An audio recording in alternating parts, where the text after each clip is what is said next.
guys hear me? No. Hello? No? Yeah. Yes? They can hear you. Okay, exciting. I may trip and fall, so I apologize in advance, or it can be exciting.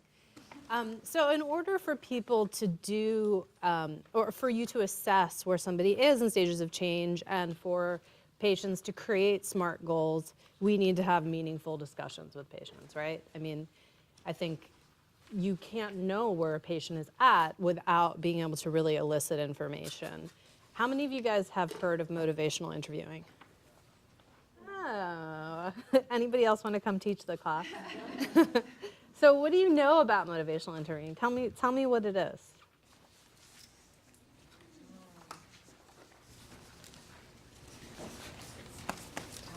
It's a non-judgmental way to have a conversation. Okay, so non-judgmental way of having a conversation. The use of open-ended questions. Open-ended questions, great. It's a way to have somebody create their own goals through the conversation, like to identify what it is that they really want to do and then help them come up with a way to get there. Great, so creating one's own goals. So the person, the human, as someone said earlier, creating their own goals. So person-centered, and it's a way for people to explore what behavioral change that they're interested in making. And finding pathways to overcome barriers, having that conversation. You know, you may not understand what their barrier is to being able to eat, you know, a healthy meal every day. Maybe that means their children are going to complain. So how do you create pathways? You have to do that with the patient. And also, are patients excited to take their medications and follow through with medical plans usually? I think it's rare, right? I don't think anyone's like, lisinopril. I'm so excited to take my blood pressure medication. I can't think of anything I'd rather do. So resolving that ambivalence about, you know, actually having a diagnosis that they then have to deal with is part of the motivational interviewing process. So let's watch a video.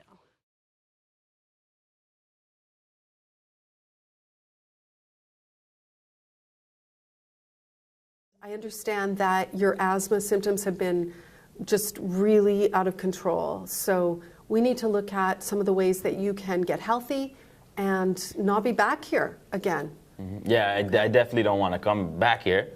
But the doc said, Oscar, my dog, is connected to my asthma symptoms. But the ridiculous part is I've had them for 12 years before, and now it's a problem.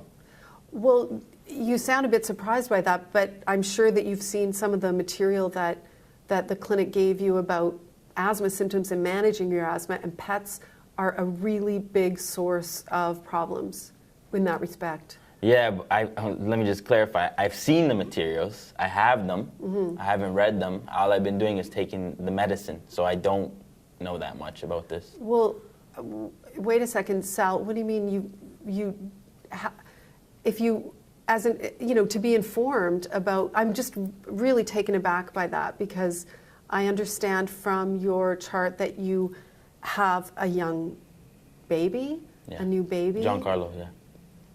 And you are very concerned about your health. You want to be there for your baby, and that you've already taken some steps. You've almost quit smoking, mm-hmm. which is fantastic.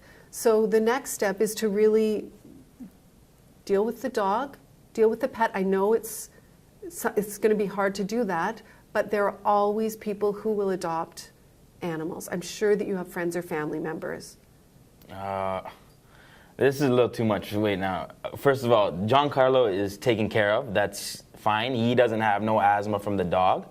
It's just me. I don't have... It's you that I'm worried about, Sal. It's you that I'm worried about, okay? The symptoms are worse. You've had 2 or 3 major asthma attacks. And do you appreciate how this is a risk to your life, that there are some adults with severe asthma who actually can die as a result of their symptoms?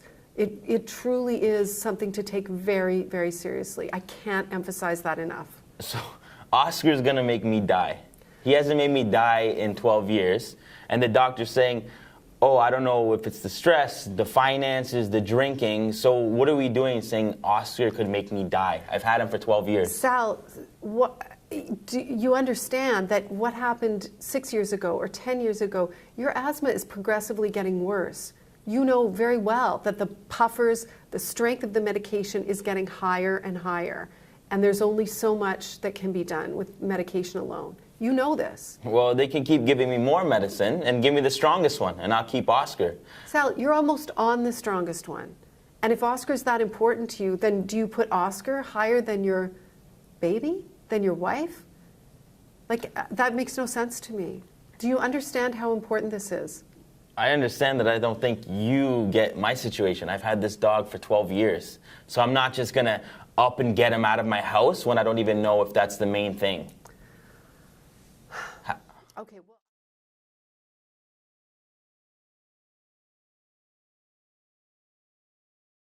So, how did that go?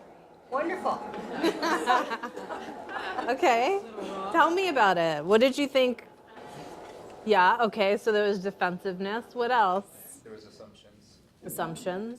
What were some of the assumptions? He assumed that he read the material and he knows Right. about his disease process. Yeah. And like, what else might you not know about him reading the material? Maybe he can't read it. Right, exactly. Like maybe it's actually too hard for him to read, right? Maybe it's not at a level where he can actually read it. And his dog was important to him, Yeah. no matter how sick he got, yeah. Yeah. And she wasn't acknowledging. She appeared judgmental, and her main focus was arguing her point. Yeah. So she downplayed the importance of his needs and his focuses, and focused on what her intentions for his health outcomes. Not too much an adult either. I mean, I think Yeah. she's almost scolding him and just, same thing over and over. Right.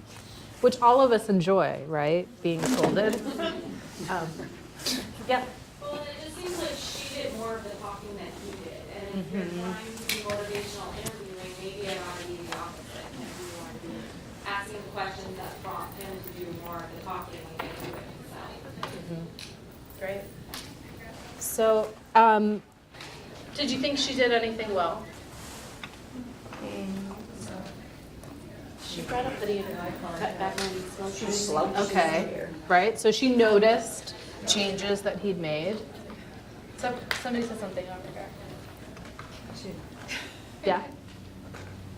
I mean, I think that, to me, she appeared to care. I always think it's interesting, right, how sorry, now I'm being a student. I think it's interesting how judgmental we can be of her. Yes, clearly she wasn't perfect, but it did seem to me that she, I could imagine being a provider in this kind of situation saying, like, don't you get it? You could die of asthma. I'm not saying this is the right way, I'm just arguing the other side of this situation. And she did seem to listen to him, and she praised him at one point about his drinking, right? Giving up, or smoking, whatever it was he had reduced. But it doesn't matter what she says. If she treats him like that, he's not going to hear Absolutely. anything. I'm not saying she did a good job. I'm just saying it wasn't all bad, just the way we're talking about her. So you're saying that It doesn't matter that she follow gave him, through. praised him or positive feedback at all, because her demeanor was so patronizing that he was totally, and he kept saying to her, like, you're not getting what I'm Right. saying. You're not Yeah. listening to me. You're not hearing me. And, so, He lost her when she said the dog has to go. yeah. Right. Right. Yeah, because he's, Yeah. So what would you have done differently? Oh, I'm sorry. Before I ask that question. Well, I was just going to say that I think that at any point when you're working with someone, like at a certain point, there was a sense she seemed to be clearly frustrated that he wasn't getting her point. And I think that as part of the job, to be able to sense that internally, if you feel that, because we do get into situations where all of a sudden, well, I think the person in the city might be, but if you sense that internally, there's some kind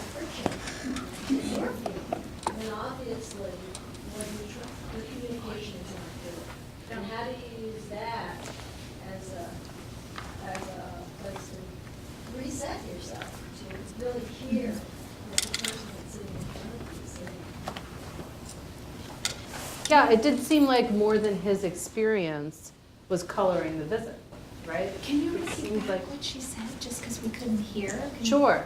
So, I mean, I think, what you're getting at is that the coloring of the visit was really about her having trouble with his decision-making process, right? So she didn't want to support his decision-making process because it didn't fit with what her idea of a correct decision-making process. How many times have you found yourself doing that? Who in here has found themselves doing that? Right? It's hard not to do that, right? Especially when you know what healthy means, or you have an idea of what you think healthy means. So what would you do differently? Yes. I think you could ask him what is his understanding of ways that he could help his asthma, and see what he gathered from his doctor's appointment or from the materials and what he brings. Great. So like ask him questions about what he understands, and also I guess you're also saying what he's willing to do, right? Sorry. No, that's your mic, not me. Oh, is my mic working? I don't know. I don't think Great. it is. But you can hear you. Okay. Yes. I think an important discussion to have with him is what his dog means to him. What does his dog mean? His dog he may have found that dog in a time in his life when he was a mess, and that dog is like his savior. Right. I'm allergic to cats, and I have two, and I wouldn't give them up for anything. So, Yeah. don't tell me I have to give them up, because I'm just going to go, I don't want to hear it. Right, and one of the main reasons people leave the hospital against medical orders is because of their animals, Yeah. right? What else? What else would you do I'm differently? just going to point out some inconsistencies or ambivalence. Like on the one hand, you're here, you want to address your asthma, you're working on it, quitting smoking. And on the other hand, like we do know that that's way into this equation. So what can we do to plan around that so we can at least mitigate or think about it differently? Yeah. So problem solving, different solutions. We know that dogs affect his asthma. How can we problem solve around that? Yeah. It affects they also mentioned that stress too, Right. and other things, and they didn't even talk about the other things. Like if you get rid of the other things, maybe he could handle the dog. Right, sure, and we don't even know if he's allergic to dogs. Exactly. That's the other thing, right? Nobody's You gotta get acknowledged that, yeah. That's- I'm really curious about what his concerns and fears are about his asthma. Right. He gets so defensive against her. Kind of wanted to hear, like, is he worried at night? Does he wake up at night worried about? He doesn't know about his medication, so you wonder how much about asthma in general does he know? Yeah, if he's not worried about his asthma, then how can you, say get rid of your dog who you are worried about? There's, right? there's a big, in between, there's a big area. I have allergy-induced asthma, and I live with my biggest allergen now for 19 years. And Your spouse. I have, no, they've been gone a long time. But anyways, I have changed my behaviors. If I pet my cat, I will immediately get up and wash my hands so I don't touch my face with my hands. Right. So if that's actually the case, there's ways he can change things Yeah. so that he could possibly help with the asthma. So really getting to what he wants and trying to get closer to him having less symptoms. Okay, great. So why don't we watch the next video? Animal lovers in here. I can totally relate. She didn't have a chance.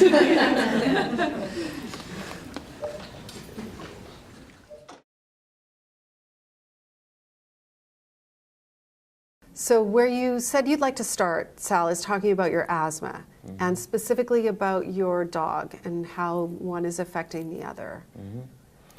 Yeah, my asthma's just been out of control lately, and my doctor says it might be connected to Oscar. So what can you let me know, or what do you know about your asthma and the things that affect it or might make it worse? I've got allergy testing. It's just the dust makes it bad. I thought the smoking was the main thing. That's cut down. And then they said the drinking might contribute to it too. So I got a lot of different things I'm working on. So that's what I know. The drinking, the smoking, and the dust that I got the scratch test for. Right. And that's what I know, and that I take the medicine for it. Okay. And that your pet has never been mentioned as a concern? No, I've had it for 12 years, and now it's a concern. I don't understand. Yeah, and I can see that you've already worked hard to make some changes. You've almost quit smoking. You're just down to your last couple of cigarettes, and you're not even smoking those in the house. So your house is totally smoke-free. Just at work with the boys there. Yeah, okay. And you have also thought about cutting back on alcohol, and I think you mentioned done a little bit towards that. I'm a couple down. I used to drink 4 a night. Now I'm down to 3 at least. Okay. So now, almost like that's not good enough. Like now you have to. Now it's the dog, and now what's next? What's next? Yeah. Right. Yeah. Okay. So, I mean, there is certainly a lot of evidence that pets in the home and the dander from their fur can make asthma worse. But I wonder, what are your experiences with Oscar, you know, when he's in the house or maybe sleeping near you or you're around him? What happens with your asthma symptoms? Well, we keep him clean, like he's cleaned. So all the dander doesn't really make sense, but I have been noticing that sometimes when he comes on the bed or just beside, I wheeze a little bit, but I think it has to do with the hair in my lungs cleaning itself up from the smoking. So I don't know if it's, that's where I'm confused. I don't know how this could be happening. So it doesn't make total sense to you that it's all Oscar's fault and that, that that's the only solution. But the wheezing is something that I've definitely noticed a little bit. I guess I also wonder whether, regardless of if your asthma symptoms are connected to Oscar, that maybe part of you feels like it's worth it because he's been such a big part of your life for so long. I just want some medicine, and I want to keep Oscar, and I want to feel better about myself because I'm making all these changes in my life, and it honestly feels like my nose is just above the water. Yeah, and in the end, you know, whatever you do about Oscar, about your asthma, about all the other things that we talked about on that agenda setting worksheet, I mean, you are in the driver's seat, Sal. It really is your choice. Yeah, no, that feels good that at least it is my choice. I just feel like I'm not feeling happy about just all these different things that are coming up. And I'm kind of sad about things. And I don't know what to do. There's a lot of decisions and a lot of change with your wife, with the new baby, and now thinking about looking after your health and wanting to be healthy for your wife and your baby. I want Giancarlo to grow up with Oscar, so he has his friend when he's young too. And it's a lot of stress and a lot of things you got to think about, and I'm not feeling good about it. So what would need to happen, or how would you know when or if you ever did have to make a decision about whether to keep Oscar with you or not? Man, how would I know? I don't know. I think if my asthma got really bad and the medicine, if she gave me the strongest medicine and it wasn't working, that would be the way right now, because I can't see, I don't know how I'm going to give this dog up. Yeah. And I get the feeling that it's something that you want to think about, that this is a really big decision and it's not one that you're going to make in a hurry. No. It's something I got to just sit there and kind of put the pros and the cons on the table about, but something's going on.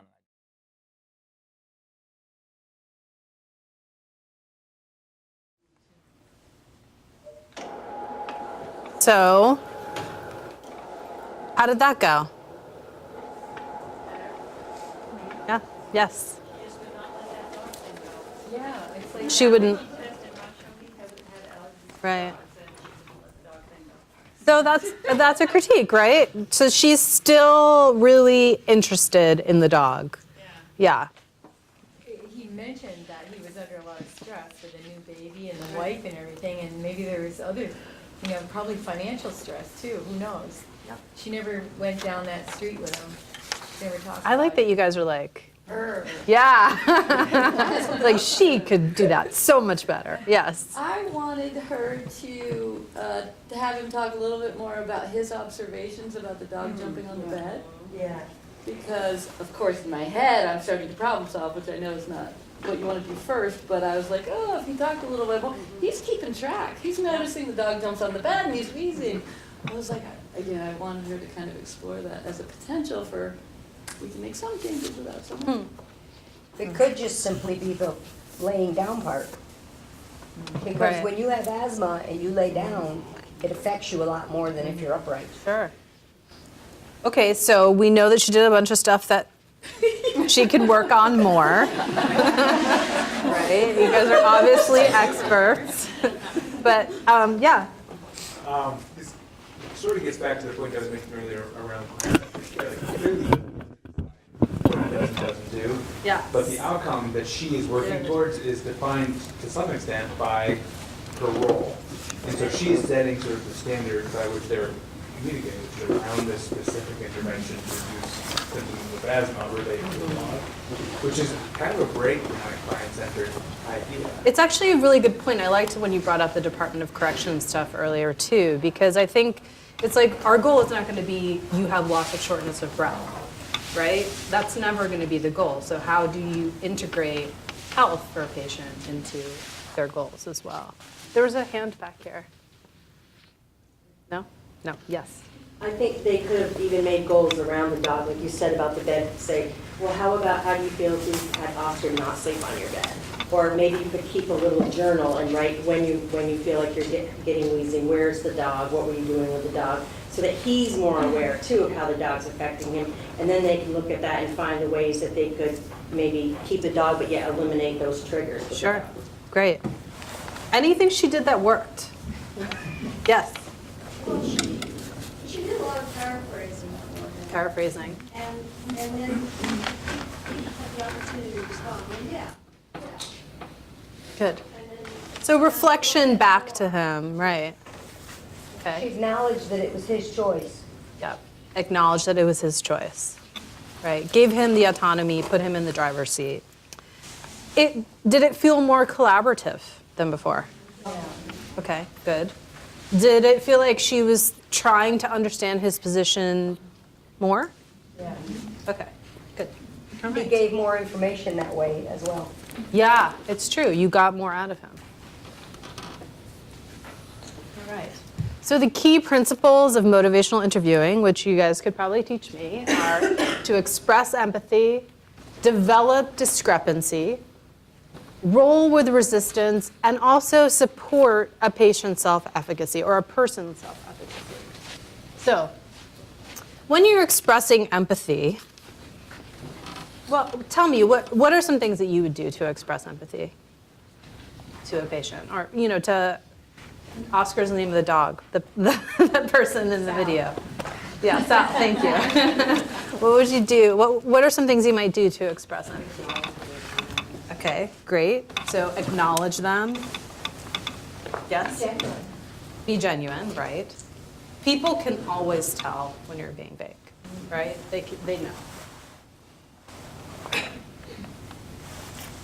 I think one thing that I really like on this slide is acknowledging a person's ambivalence, right? They might be torn. Like, for example, in this situation, Sal is torn. He wants to be able to breathe on one hand, and he also loves and cares about his dog. So he's in this state of making decisions, and it's important to acknowledge that state. I also think that expressing empathy can really help people understand their own motivations for why they're doing things. Why do you think that might be?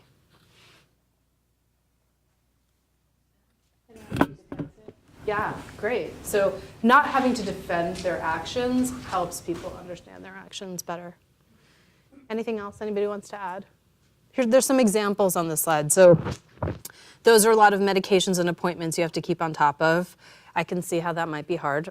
How many of you have people on more than 5 medications? Yeah. Right. So, and if you've ever taken medication, I don't know. I think when I first started taking medications and I was working, I was like, wow, I am not adherent. I have no idea what that word means.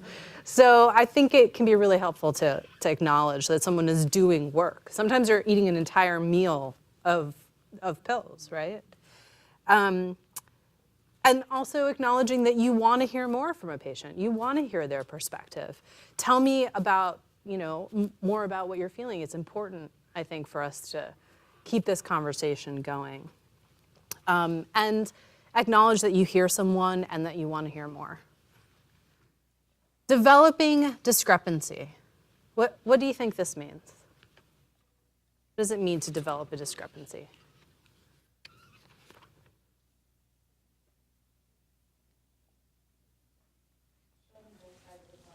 Right. Talked about that with the scenario one, with the person who was maybe drinking a lot and also trying to save money.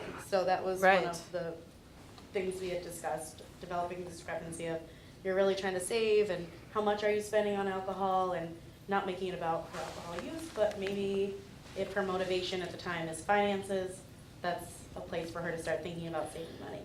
Yeah. So focusing on a patient's goals in order to, help them see the big picture, right? And especially when we're talking about drugs and alcohol, I think this can be, that was not me. I think that, when is change motivated? Like, when is a patient or a client or a person motivated to change something in their lives? Okay, when they're uncomfortable, that's good. Well, I was just going to say, the tipping point would have to be the theory of change. You have to be so uncomfortable that go to the new. Okay, so you get to a certain point and it's just not acceptable what's happening in your life anymore. But I also think it's helpful to point out to people what the end product of what they're doing can lead to. For example, she didn't exactly do this, but what did Sal, express about when he would be willing to think about, booting Oscar? Right. Sorry, say that again. Yeah, so when he was on the strongest medication and it doesn't work, right? So that tipping point of it not working anymore. So rolling with resistance. I bet every person in here has rolled with resistance, right? So give me an example of a time that you rolled with resistance.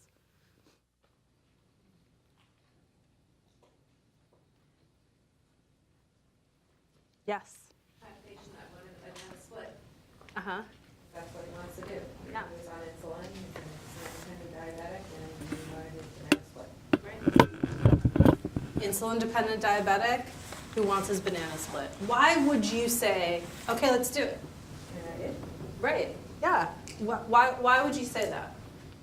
Or, why would you support your patient in that decision-making process? Yes? To help build some trust. Yeah, great. Or to make them realize, oh, maybe that's not such a good decision. If they think about, if you give them permission to do it, then maybe they realize that maybe that's just not such a good decision for them. Right.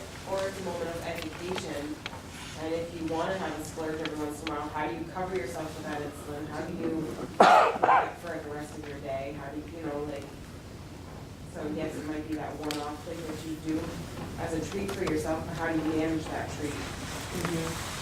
Instead of making it a whole poo-poo party of, right. Just like the rest of the pop, it makes it more normalized. I don't know.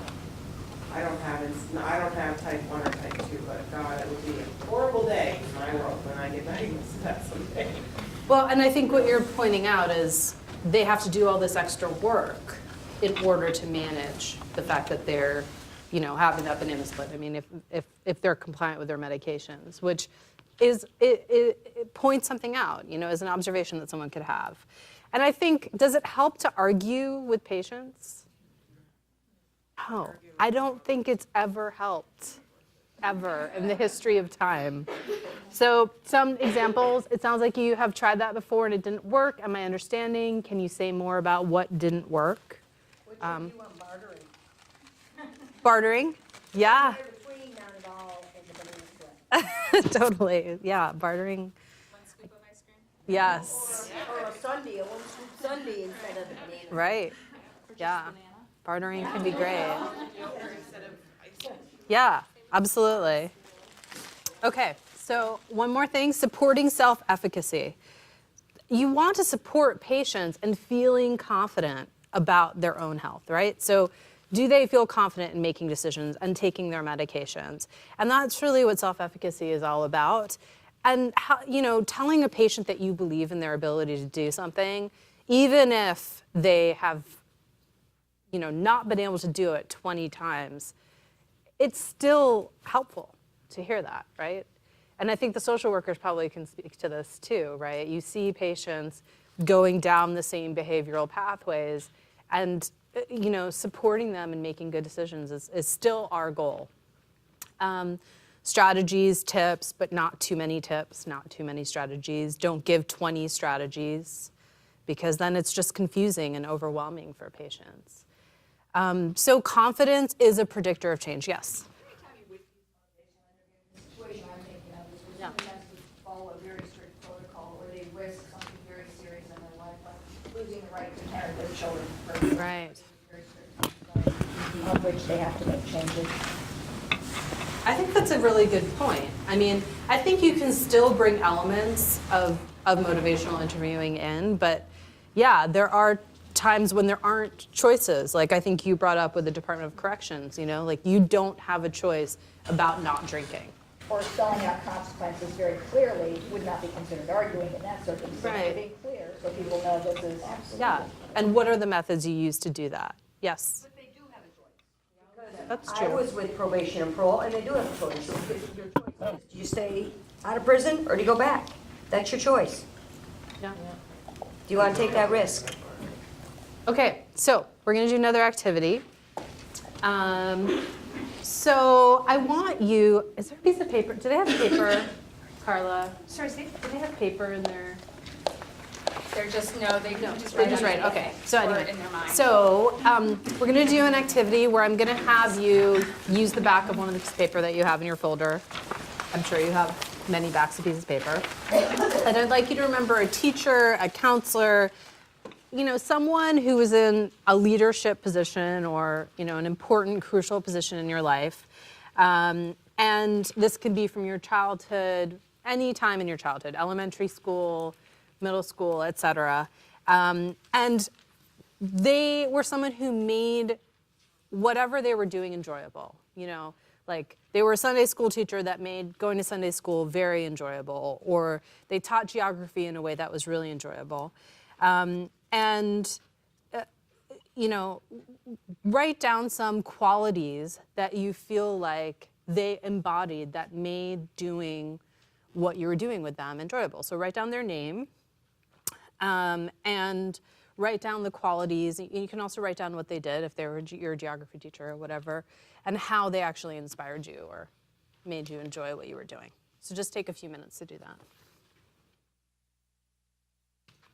Want to volunteer? Here's an example that comes from our script, which is Mrs. Sanchez was, sorry?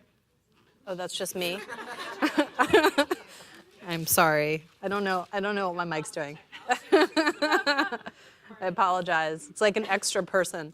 So Mrs. Sanchez was my second and third grade teacher. She made me feel like I could do anything by always encouraging me in all subjects, even the ones I wasn't very good at. So anybody have, you don't have to follow that pattern, but anybody have somebody they'd like to mention?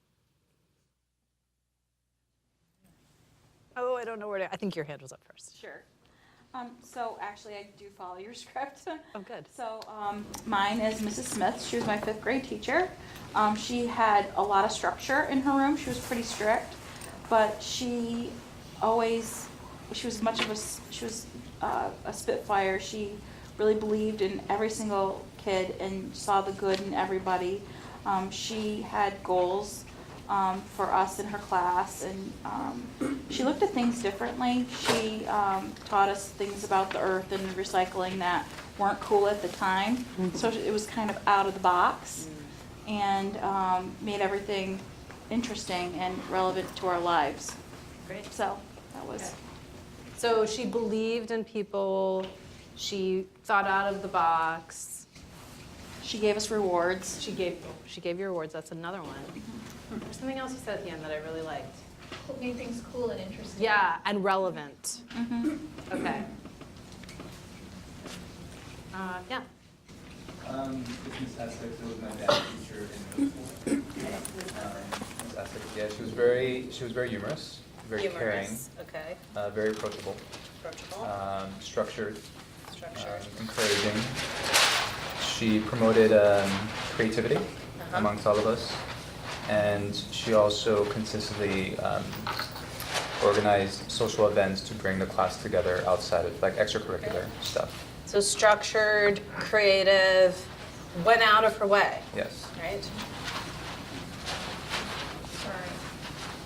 You guys like structured. That's really interesting. Both people didn't mention that yesterday. Yeah, you had your hand raised. Thank you. Yes, I'm ready. Okay, Rick. Okay, this person's name was Alan, and he was like a father figure to me, and he would listen to me. He would use reflection. He would encourage me. There was always good eye contact. He was reliable and trusting, and he showed empathy. So he listened to you, he reflected, he was... And I always felt like I grew. I grew so much after talking to him. And you grew, he showed empathy. What else? I missed like 5 of those things. Good eye contact. Good eye contact.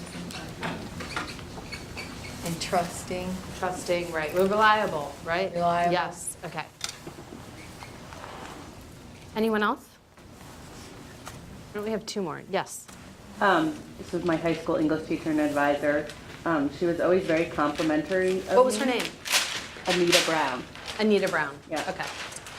She was always very complimentary of my extracurricular activities. She identified my strengths when it was time to apply for college. Okay. And when addressing weaknesses, she was always minimizing them and saying, like, your strengths are so much stronger than your weaknesses, so we'll work on your weaknesses, but you need to focus on your strengths.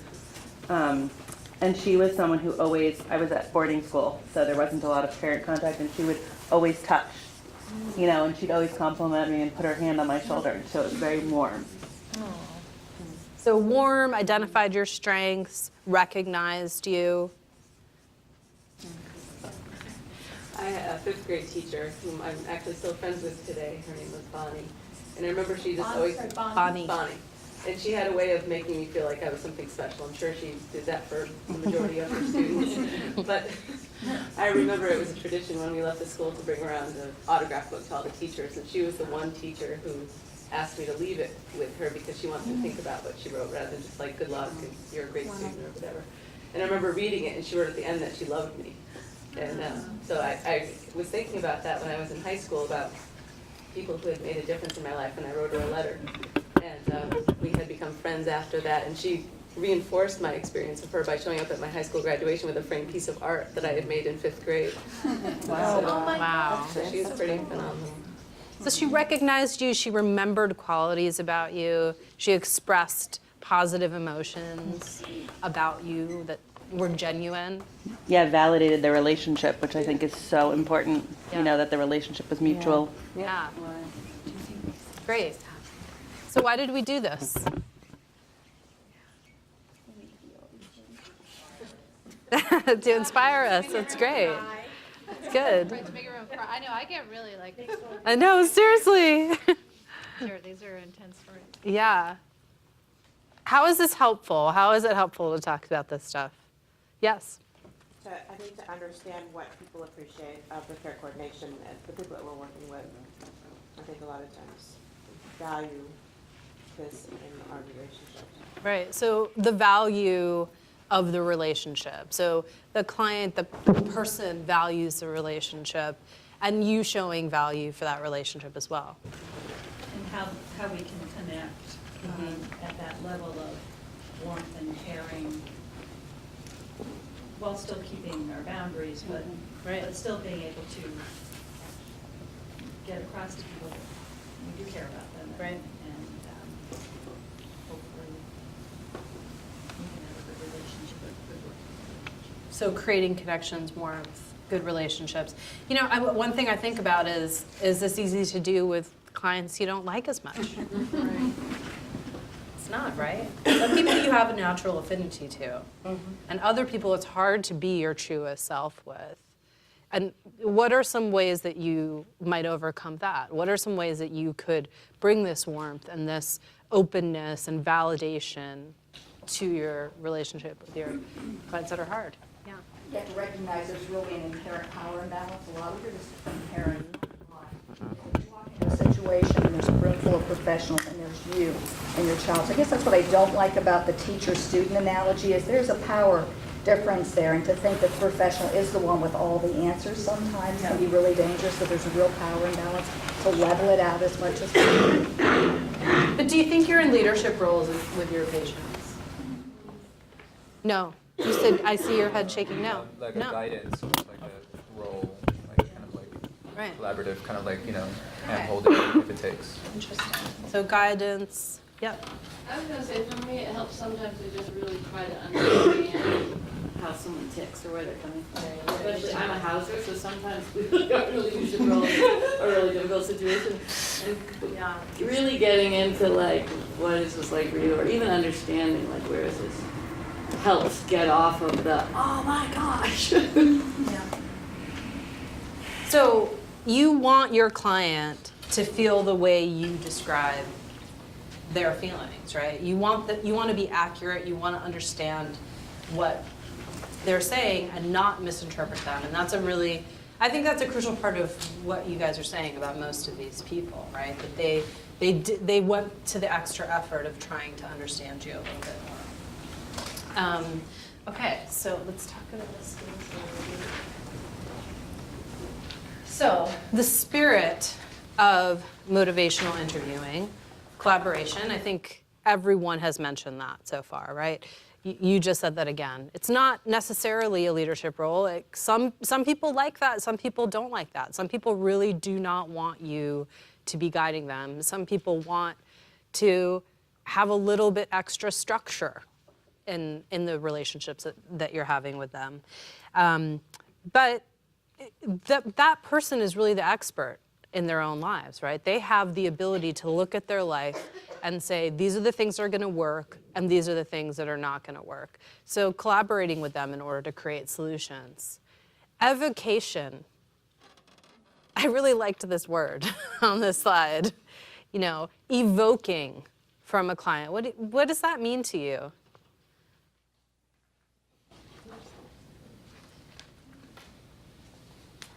How do you evoke? Patience. Sorry? Be patient. Be patient, okay.